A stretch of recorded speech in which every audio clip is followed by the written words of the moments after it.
We're just going to try to keep these videos around 10 to 15 minutes just to respect your guys' time too. Plus, we're not trying to read this book to you. We're trying to encourage you to read it if this is something you're interested in. It may not be, but you might be interested in it. So I, of course, did the study guide with the book, which I think is good to do, but I'm not like super serious about my business, but I do, want to be more serious about my YouTube business. And whenever the Corona thing's over, I want to be more serious about my painting, my photography. So I do feel like it's benefiting me. And we all kind of, the first time we met, said that it was a good book for anybody that is just trying to advance themselves in some part of their life, learning something to make them better, and like to help you with strategies towards that, even if it's not a business, which I agree, because the majority of the stuff that I do is like non-for-profit too. But it's still a business, even though I don't make a whole bunch of money. What do you think, Mom? There's a lot of common sense in that book, like watch out if you employ your relatives and things like that, And that's in this chapter. To put the goals down, best is you put them down in writing, what to expect if the business. The best thing is a contract when everybody's happy. The worst thing is no contract and then everybody's upset. Yeah. Just like a prenuptial. With your partners or sponsors or whatever, put it in writing so there is no misunderstanding afterwards, because that's when all these friendships and whatever go apart, and then you don't talk to your best friend, your brother, your whatever, because everyone was under a different mindset. Not So necessarily, they're not necessarily bad, these people. They just, you were talking to them. Sometimes, I can be talking to you and I perceive it as such and such. And 2 days later, I said, didn't you say this and this and that? Oh, no, I really meant this or that. Yes. So for business purpose, write the stuff down, So the flight plan is you making your business plan. That's chapter 5. And it's really good because it tells you many ways to do it and in a very simple way, but also tells you the importance of doing it. So I'm just going to say some things that are on 87 to 88. And it's like, if you're making your business plan, it has like these questions like what are you selling? What is your mission, your motive? What is your business? How is your business unique? What is your destination? What will success look like for you? So these are simple things that you could just write in a journal to start thinking about a business plan. The other one is who needs what you want to offer? Who's your ideal customer? Who else could use your product or service? And then it goes on with more who questions. Then it does the same thing with why. Then it does the same thing with how. Then it does the same thing with where. Then it does the same thing with when. And again, we're not reading the whole book with you, but I think these are good questions to write down in a journal to get yourself really organized with what your real plan is. Because in the book, it talks a lot about, it's not just a plan to fly, because they compare it to the Wright brothers. Is that right, Orville? Yeah. Okay. The plan is like, how are you going to land? Even it didn't work out quite often, they were continuously improving on their failure. Yes, you have to improve on your failure. You have to be in the right condition. You also have to have a plan for your landing. And part of their plan was, we're shutting this down once we get it right. Once we get it right, we're shutting it down, we're getting a patent, and then we're going to sell it and let somebody else take it to where they want to take it to. And then we're going to advertise for it. So that was their plan. But that plan would have never worked if they would have never shut it down. They had to shut it down for 2 years to get a patent. You remember that, Mom? They created it, put it up, and all they were waiting on was a patent. They didn't talk about it, zipped lips. And for some businesses, you have to be like that. Like if it's something that you want a patent for, that you're creating, that you want to sell, the idea is not to tell nobody. If it's a business, that's not related to something like that, then yeah, you can advertise or whatever. But I thought that those questions were good because they were like simple, and then it can be applied to anything. Like right now, you might be in the business of making masks. That might be a very profitable business outside of your home, doing on your sewing machine, selling to the people in your community. But you still got to write down what you want to do, how much you want to charge, who's your audience, who do you think will wear masks, who you think will not wear masks. Don't waste your time with people that are non-compliant because they're not going to wear masks. Don't you think, Mom? Yeah. Yeah, and the If you thing, have a partner or so, then make sure you're on the same wavelengths.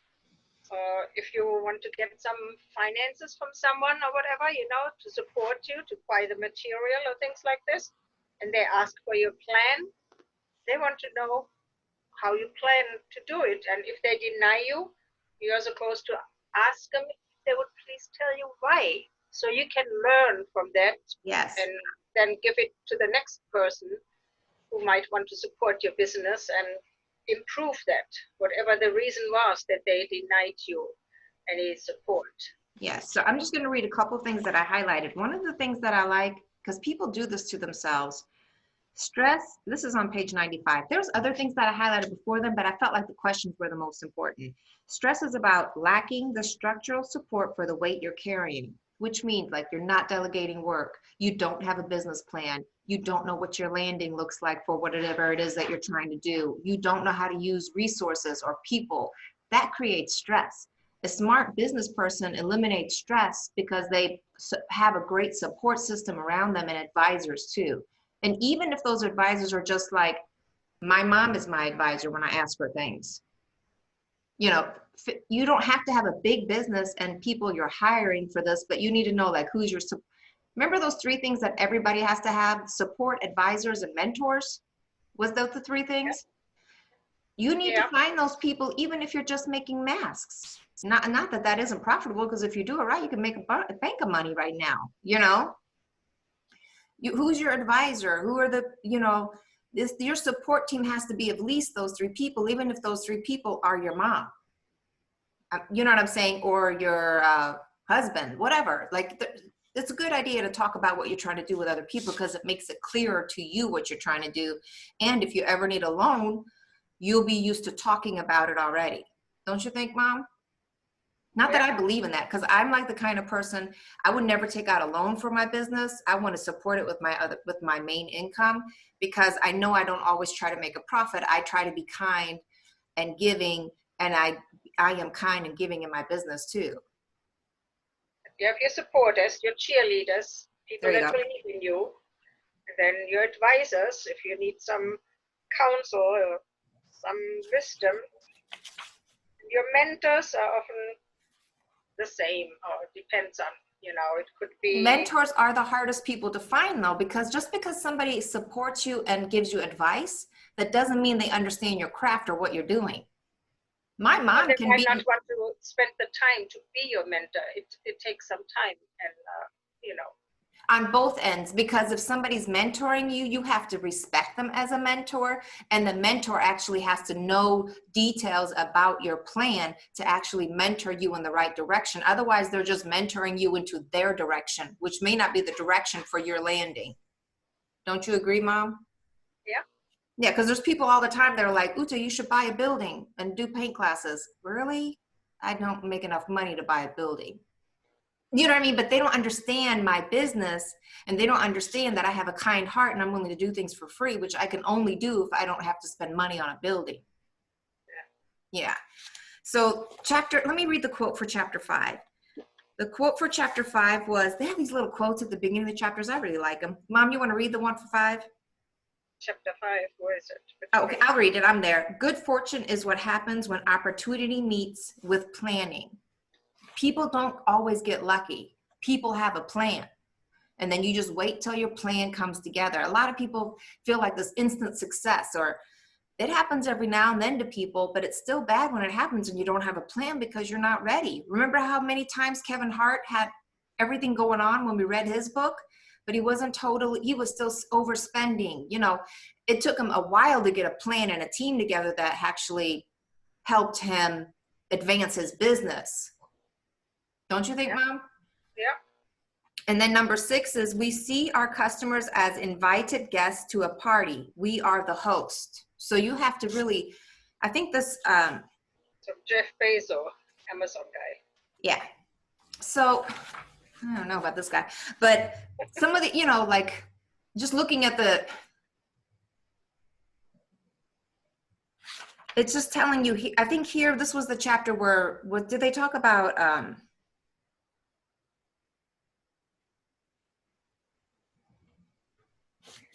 I think it goes.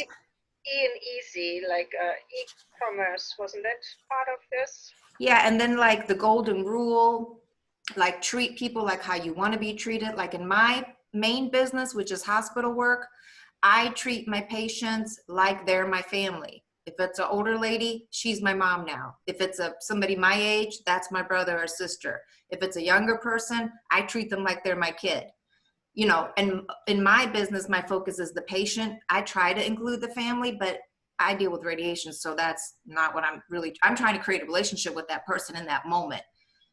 But for everybody's business, it's something else. Now that's actually like my company that I work for, but when I do paint parties and stuff, like I try to invest in them, but it's different. And for paint parties and stuff, I'm just like, I want to ahead of time take care of the person that's hosting the party and let that person host once we start. Because when I confuse the responsibility of hosting the party and then doing my art, it gets tricky. So in every business situation, there's something different. To a point, my main loyalty is to the person that's arranging the party. That person is technically the host. Does that, but my other business, it's every single person that I take care of. That's the main person. So you have to figure that out. That's part of your plan too, because every business is different. Yeah, and every customer is supposed to have a good experience and go very happy and then recommend your company, your business to someone else. Yeah, and on here, I think it talks a lot about you need to remember that social media and e-commerce and those things, they're important to you. Like you have to figure out how to use odd-like technology to be successful because that's how the world is moving, especially right now. So, and then it kind of talks about marketing and branding in here, how to find yourself in that environment. And then I have some, so I hear this brand new day. Pick out the cash flow of your business, you know. The 3 key ingredients is consistency, quality, adaptability for business. Like you have to be consistently giving a certain type of product. You have to consistently be giving a certain type of quality as well. And then you have to be adaptable for when things change, your customer changes, your environment changes, that you are on that already before it happens, because that's what a smart business person does. And then after that, we're on part 3, clear the clouds. Who are these that fly like clouds and like doves to their windows? This is a biblical verse. It's Isaiah 68. And then for chapter 7, it says, flight crew, coming together is a beginning. Keeping together is a progress. Working together is success. Now, this quote I really liked. It was by Henry Ford, because that is key. If you're working with a team of people, you need to be able to do all those things. It's just difficult to find the right team. Yes. In the beginning, you don't have to like the person to be your best friend. You have to know their qualities, how they fit in your business, what part of the business support, and if they're enthusiastic about that portion also. That makes a good partner, a good team player, not your best friend or whatever, that you have to have a beer afterwards. That's not necessary. Yeah, because you can't always do that. You have to be on top of your game when it comes to your business. And in this chapter, it talks about the roles between work and private life. Yes. Then it gets wishy-washy and kind of difficult. Yes, and in this chapter, it talks about the support group, the advisors, and the mentors. And I think in this chapter, it gives an example of when T.D. Jakes was in a lawsuit one time, and I think he lost. I'm not for sure. It doesn't actually say the outcome, but he ends up hiring the defense team's lawyer because he was so impressed with his demeanor. He was just, and in that example, he was saying, don't always see your enemies or people that are not doing what you're doing as your enemies, because talent is talent. And when it's time to recruit a talented person, you need to do that regardless of what the situation was when you met them. And he ended up, I think, being with him for decades, supporting him, doing the best business possible for him, representing him well with law. And he knew that when he met him, he was the guy for that, but he had to wait for all that to be done with. Then he asked him out for lunch. He told him how impressed he was with him, even though they lost. you know, and then he made him an offer, and the guy said, well, I got to talk about it with my wife and get back with you. And I think he said he wanted to pray about it too. And that ended up being like such a great friendship because he got to see him work before he hired him. And sometimes when you're in the interview process, people show you one side of you. It's not your real, the real person side. And trust me, I've done this before. The interview stuff's usually not the real person. But when you see somebody work, that's the real person. And he got the privilege of seeing this guy work, and he had a great relationship, and he hired a great hire, you know. You remember that part, Mama? Yeah, and I'm not sure if I lost or whatever. It only says the matter has been resolved. Yeah, like we don't know, like the matter was resolved and the dust settled. I called this attorney, complimented his courtroom demeanor, and asked him for lunch. He was surprised to hear from me. He nonetheless agreed to meet, and over lunch we got better acquainted. Finally, I shared with him my observation about his professional abilities in the courtroom and revealed why I had asked to meet him to offer him a job. Mm-hmm. And I feel like some people miss out on that, you know, because they feel like these people weren't 100% behind them when they met him, but they realized they were great at what they did and they didn't go further. And I just think that was a good. Put them in a category. That's my enemy, and that's not. And then he said, keep your enemies closer. You can depend on what they're going to do for you. Your friends might turn into enemies. But, and then again, saying it wasn't that type of a situation because he wasn't his enemy. He was representing this person and he was represented by somebody else. But he realized early on in the process, like, this guy was good and I probably need to hire him. He was ready for any kind of question or whatever. He did his homework. Yeah. He had a good work ethic. And I think he even said he wasn't like a flashy kind of person. He was witty. He was ready up here in his mind.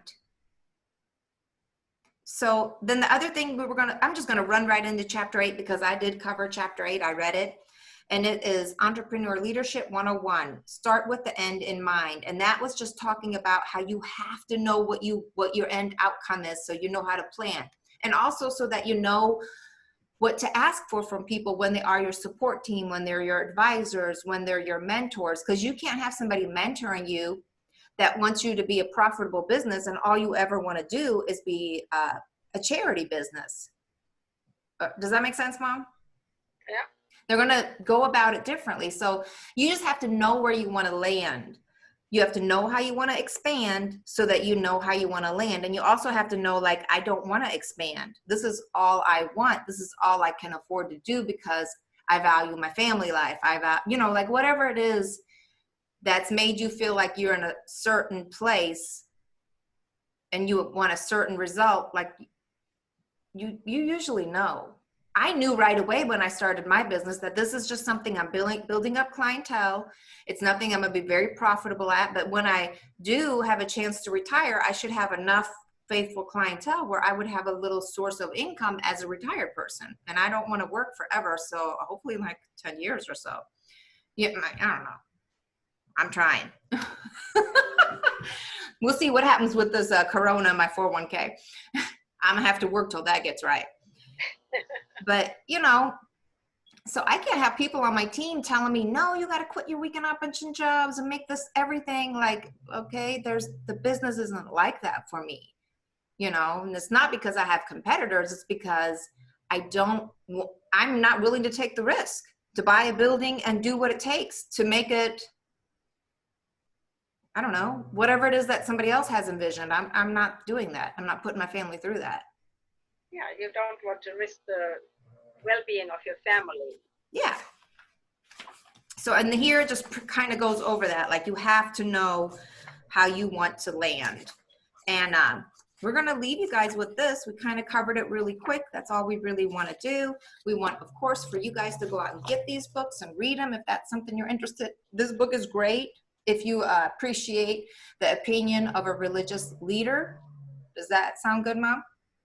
I think it's very common sense, just basic things that that totally makes sense.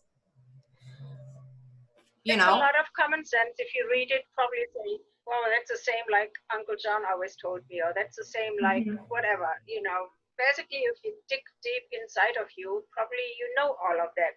Yes. But it's good to be reminded of it and to hear it from someone else than your older brother, your cousin, your uncle, your dad, or It's more whatever. real to That you when you read it the book and validates listen. the advice you got in the past, basically, you know.